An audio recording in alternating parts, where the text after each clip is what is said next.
Matlack on the 0-1. Bobby hits a drive into the gap in the left center field. There she is. For a double.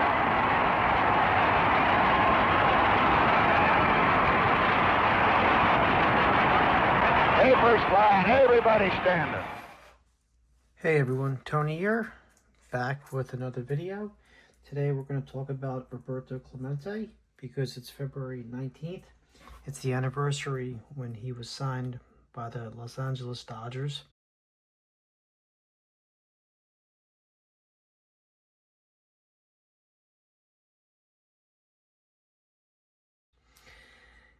And hidden within their farm system until Branch Rickey with the Pittsburgh Pirates at the time discovered him, and they ended up signing him.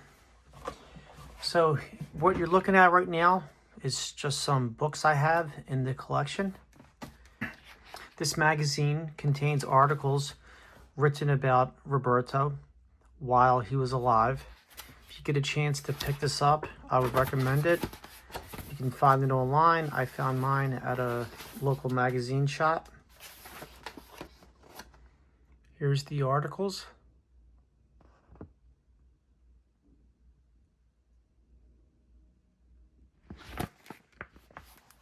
Here's the back cover.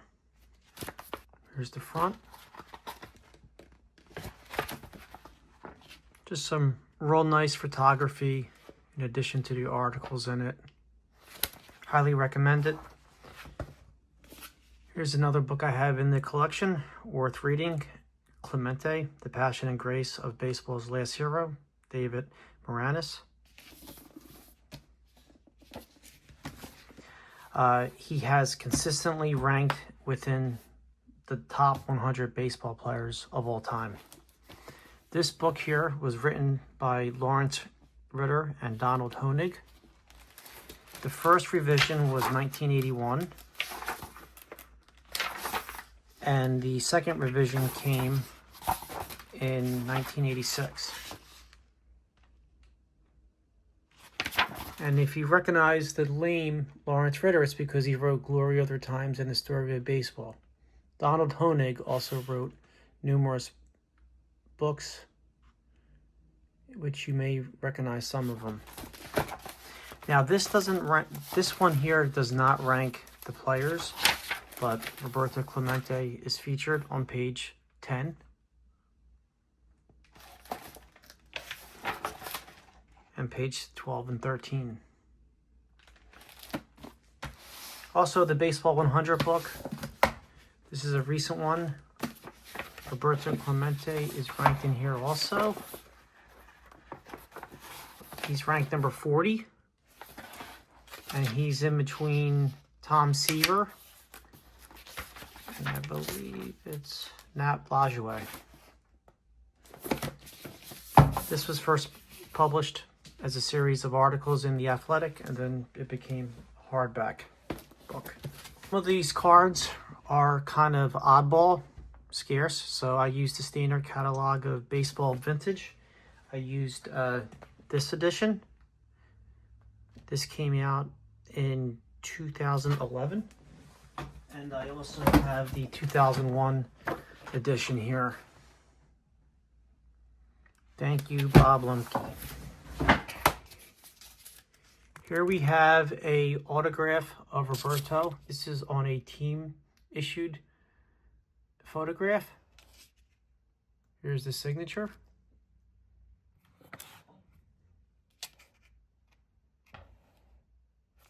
There's another player on the back. Since the paper stock is thin, I just put black on the back so you can see the picture clearly. My second Roberto Clemente autograph.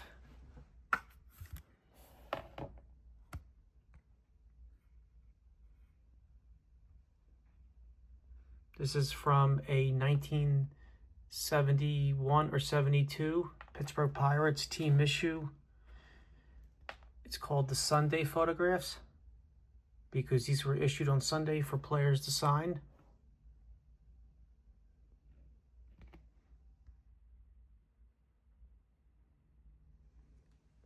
I'll put a picture of Roberto signing some of these that a nice Net 54 user was able to share. Here's the 1955 rookie card. I have 3 56s. Here's what I think is the nicest one, even though it's a 4. This is the grayback. And we can compare this to a whiteback.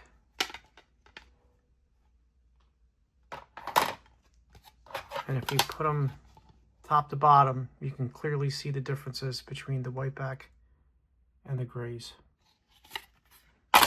Here's my other 56, whiteback also.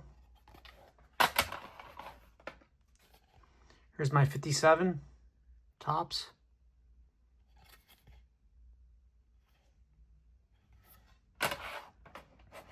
Here's my 257 Con Wieners. These were both issued along with the other players in packs of hot dogs. And if we turn them around, you can see the hot dog staining. You see a little bit better on this one here.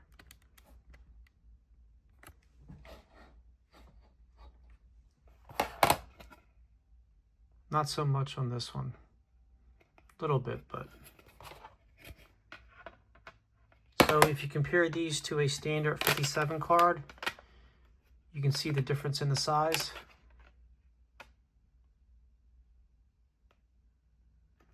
These were pretty big.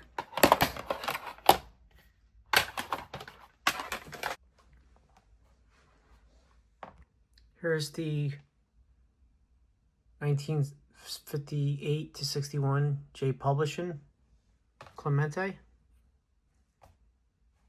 These have no indication who made them. J Publishing was a book publisher. They made a lot of the yearbooks at the time for the major league teams. These are 5x7s. They all were black and white. And they called them Type 2 and Type 1 depending on the year they were made and also the font used. So this is a Type 1 because it was made between 58 and 61, whereas the Type 2 of these were made between 1962 and 65. Here we have the 1959 Topps issues. The differences between these are the lettering of the word Pirates, the team name. So this is white, this is yellow, and the backs are the same for both. Here's my 59.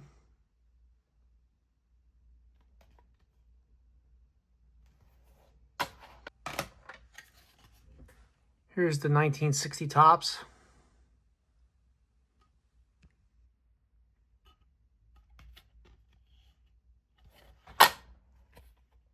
(1961) Topps.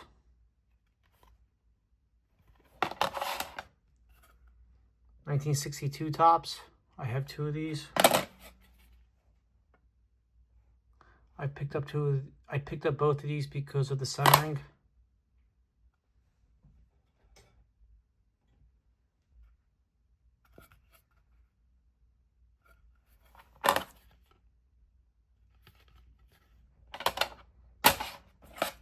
Here's the 1963 Flair. Beautiful card in my opinion. I prefer the card stock on these over the Topps.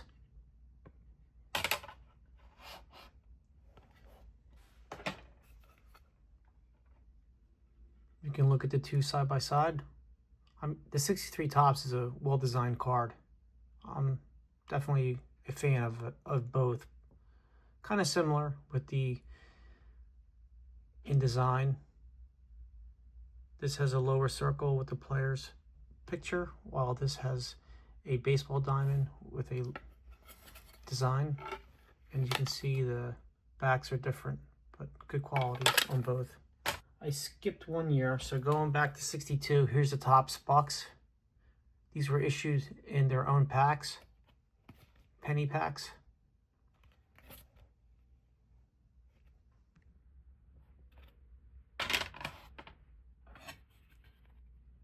Here's the 1963 Topps peel-offs. These were inserted in the packs. They're stickers, blank backs. Here we have the 1964 Topps.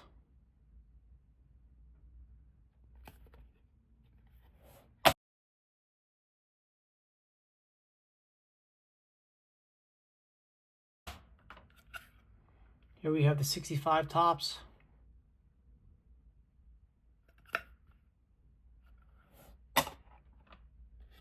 I have another 65 Topps.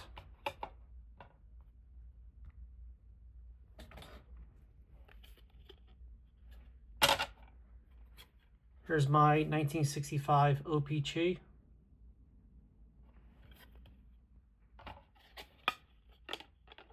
Not too much difference from the Topps other than the cardstock used. And it says printed in Canada, whereas the Topps says printed in the USA. Here's my 1966 Topps Venezuela.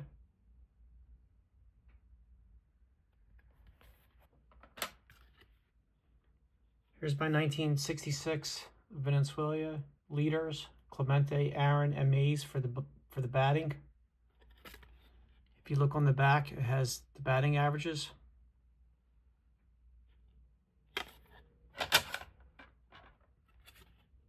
'67 Topps.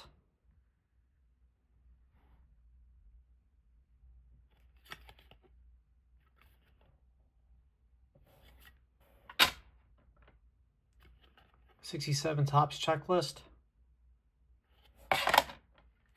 Here's the 68 Topps 3D test issue. Look at it, you can see a slight 3D effect. This does not have the exograph stamping on the back. 68 Topps o-pee-chee.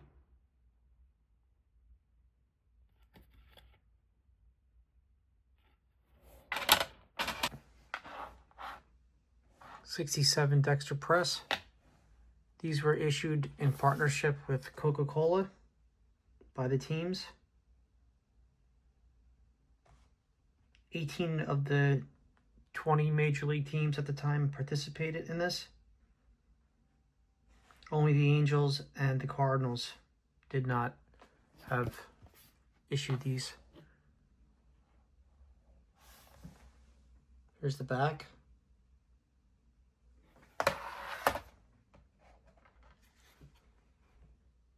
Here's the 69 Topps Nabisco. This is hand cut. Here's my 69 Topps Decal. The o-pee-chee version of this has a blank back. Need to get this graded.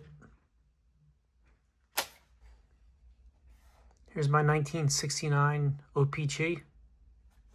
Here's the 1969 Topps. Major differences other than where it's printed on the back. The paper stock is different. And this is more of a salmon color, pink, whereas this is a deeper fuchsia color.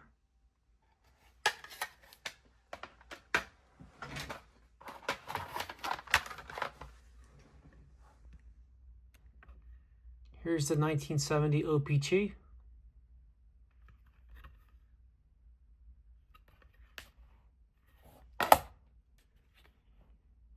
Here's the 1971 Dell, today's team stamps. There's an All-Star Stamps version of this too. The main difference is how they were obtained. One came in a book full of stamps by team. The other one came in a book full of stamps by the All-Star. Here's my 1971 Topps. One of Roberto's more highly collectible cards. Here we have the 71 o-pee-chee. Two of them, same grade. Major differences between the Topps and the o-pee-chee versions are the backs. Some of the numbering is different too on players.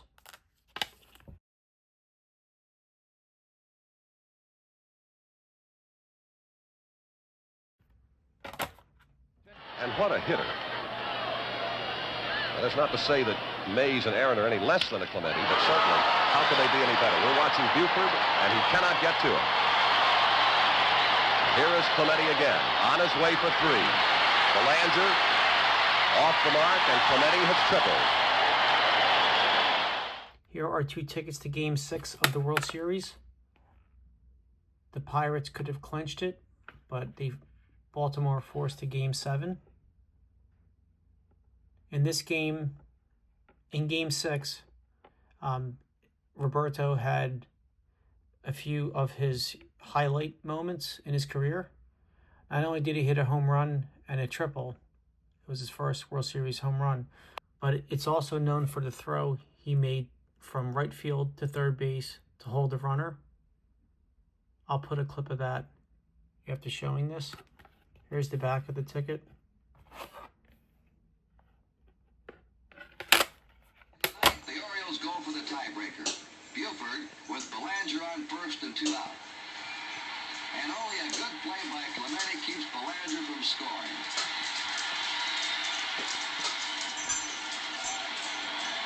Mark, come on, we can do it. This is our part of the game. Show 'em how we do it. Here's his 1972 Topps card.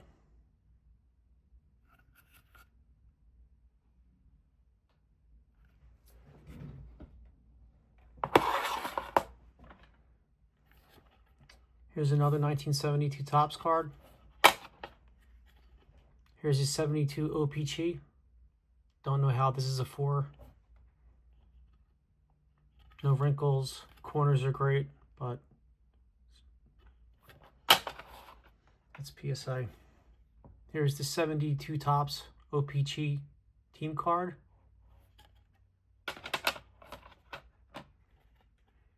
Here's the 1972 Daily Juice Roberto Clemente. These were hand cut and as part of the membership to the club. See on the back it says membership card for the Roberto Clemente fan club.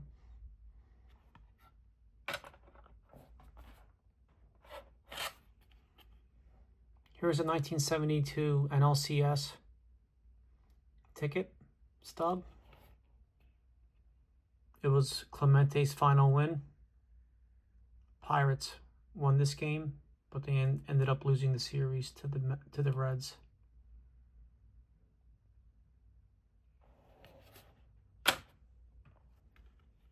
Here's my 73 Topps team card. Here's the 73. As we know, Roberto passed away New Year's Eve, December 31st, 1972. So these cards were issued after he passed. And one of the few cards of that era where the player's full statistics are on the back.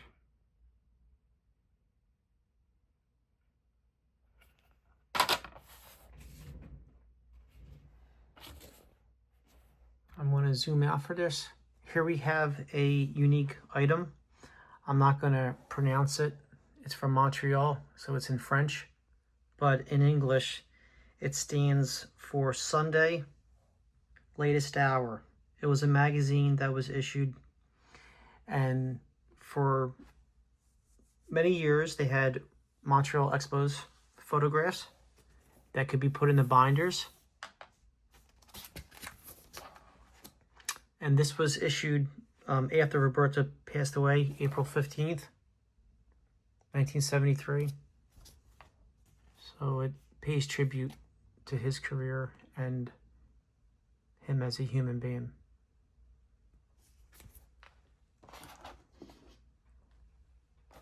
Also has some random cards here. These are 3 Pirates cards signed by Danny Murtaugh. 59, 71, and here we have 74.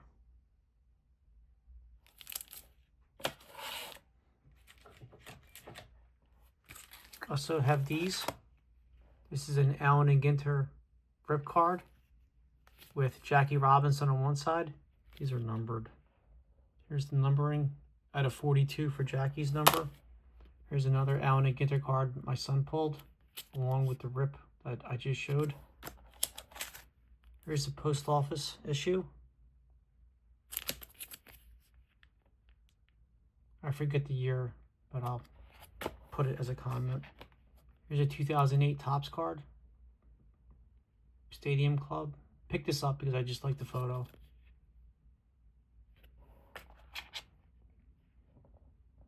Here's a Topps Heritage card, I believe. Minor League. This was issued in 2023. I like how it shows Roberto in the Montreal Minor League uniform.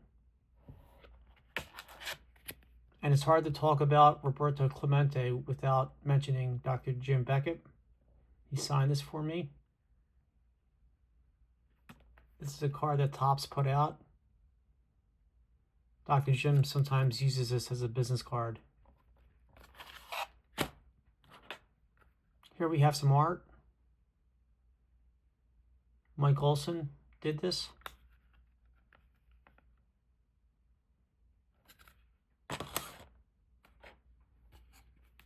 Stacy Wall did this one.